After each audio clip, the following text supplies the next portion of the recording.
Assalamu alaikum everybody. This is Yuka Speaks and my name is Yuka Tasneem. So this is the third episode and the end of the hadith that I have started this hadith series with. So we are talking about Hazrat Ismail alayhi salam, Hazrat Ibrahim alayhi salam, Bibi Hajara, and what happened in Makkah, how the Makkah came to be, how the Kaaba came to be, right? So in the last episode or in the last video, we got to know that Hazrat Ismail alayhi salam divorces his first wife. Why did he divorce his first wife? He then got married for the second time, and Hazrat Ibrahim alayhi salam was really happy with the second wife and everything. We got to know that in the last video, so I'll provide a link so you can go and watch it if you haven't. And there are 2 points that I forgot to mention that was supposed to be mentioned in the last video. One point is why Ismail alayhi salam was growing up. At one point, Bibi Hajara passes away.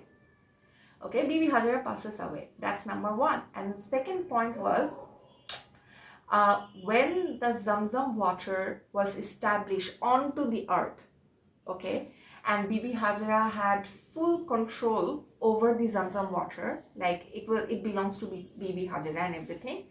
The angel who helped the Zamzam water to come up the earth, that angel, so he gave a very good news to Bibi Hajara, because there was absolutely no one in Makkah at that point, right? So the good news was, do not be afraid that you will be neglected by Allah Rabbul Alameen. You are near Allah's house. There is going to be a house in here which will be built by your son and his father. Okay? And Allah Rabbul Alameen never neglects people who are very close to him. And you are amongst those people who are close to him. Okay? Why did that angel say that?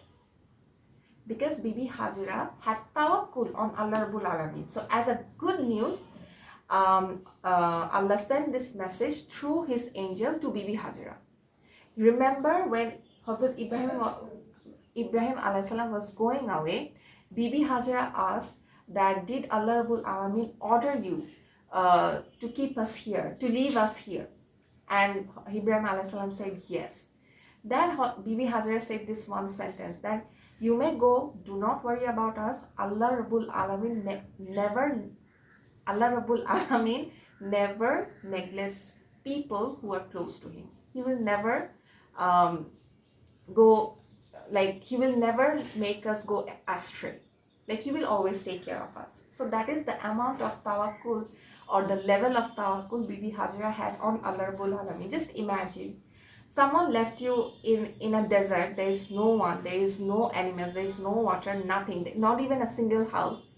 And you're saying this sentence that Allah Rabbul Alameen will take care of me. It's okay, I'm gonna be fine. Don't worry, go on. It's a dream for us, today's Muslims, modern Muslims, to have that kind of dependency on our Creator. Because a lot of people, a lot of us, we do not have that kind of dependency. And that's what Allah Rabbul Alameen expects from us. That, don't care about anything. Just depend on me. Just call upon me. And I'll take care of everything. Okay? So, yeah. Let's continue today's video, or the rest of the hadith and everything. So, Ismail alayhi salam was all grown up. He was a man. He was a married man. And so one day what happened was, Ismail alayhi salam was sitting under a tree. Okay. Now here's another thing I would like to mention. The whole story, the main story began when Bibi Hajara, Hazrat Ibrahim alayhi salam left Bibi Hajara and his newborn son under a tree. Right? And the whole story has come to a circle. Now Ismail alayhi salam was sitting under a tree and he was like sharpening his arrows. He was a very good archer. Bows and arrows, so they're called archers. He was a very good archer. So he was sharpening his arrow, and at that time Ibrahim alayhi salam came and met his son, who was a grown man now, not a baby anymore. And then the son and the father met, and and they exchanged their greetings, they exchanged their salutations and everything. And Hazrat Ibrahim alayhi salam said that I have my Rabb, my creator, my Lord has ordered me to do something. Has ordered me to do something. And then Ismail alayhi salam said that whatever your Lord has ordered you, do that. And Hazrat Ibrahim alayhi salam said that, will you help me in my project? And Ismail alayhi salam said, yes, I'm all yours. Like, ask me of anything you need. And then he said that we are gonna build a house in that part where the Kaaba is right now, and you're gonna help me in it. And Hazrat Ismail alayhi salam said, you know what, I'm all game. I'm saying it in my language, obviously. I'm saying it in the language that today's Muslim use, but obviously Ismail alayhi salam didn't say I'm all game and everything. But you can imagine, right? Ismail alayhi salam was all like, he was all into it, right? So they started building the Kaaba, and so basically Ibrahim alayhi salam was the main architect. He was like the main, how do I say it, like he oversaw the project.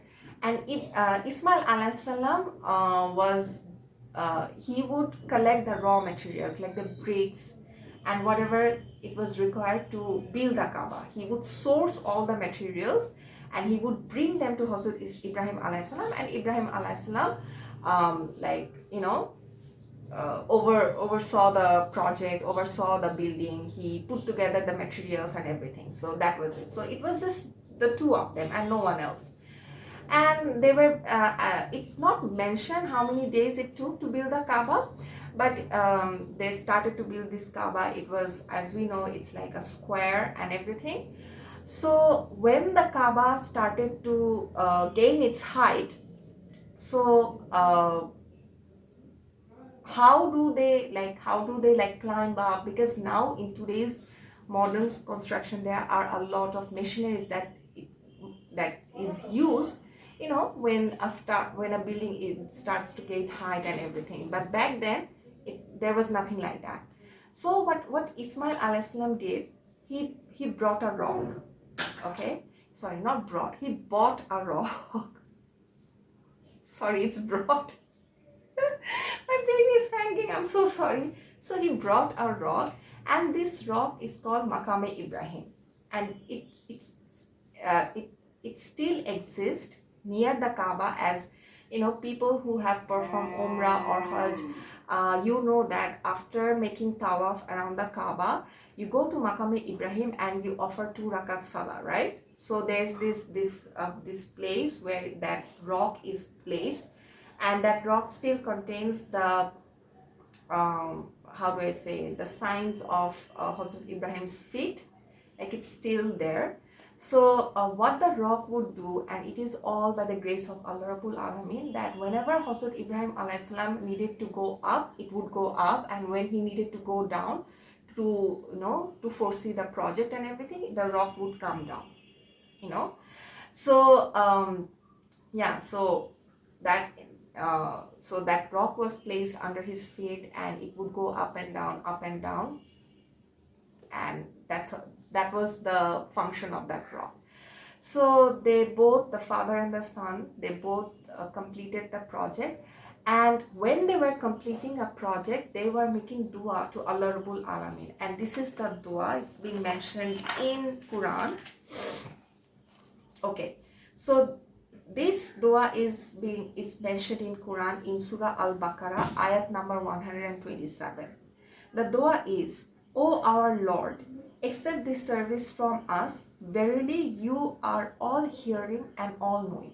So they would recite this dua, and they would go on about their work, constructing the Kaaba, placing the rods and everything. So at one point they finished the project, they finished the Kaaba, and at the end they again recited this dua, and that is the end of the hadith. So I'm making videos after a long time, and I really should stop doing that. Like, start making videos, like, having these huge gaps, and start making these videos. So what happens is that you lose your flow. Like, you're talking, you're making videos, you're into that habit and everything. It becomes easy at one point. It's also quite fun. But as you can see, I'm like blabbering and I'm like stuttering and everything. I don't like that. It ruins my flow. So I hope you have learned something, or a lot of things, or one or two things from this hadith and everything, from these 3-part videos. Because yeah, I'm going to bring a lot of unique hadiths, and you're gonna learn a lot of things, and they're very interesting, and they're really fun actually to know, like, if that is what you consider fun. So let me know what you think of this hadith, and share it with other people if you think they may learn one or two things from this kind of videos. And assalamu alaikum, I'll see you in the next video. Bye.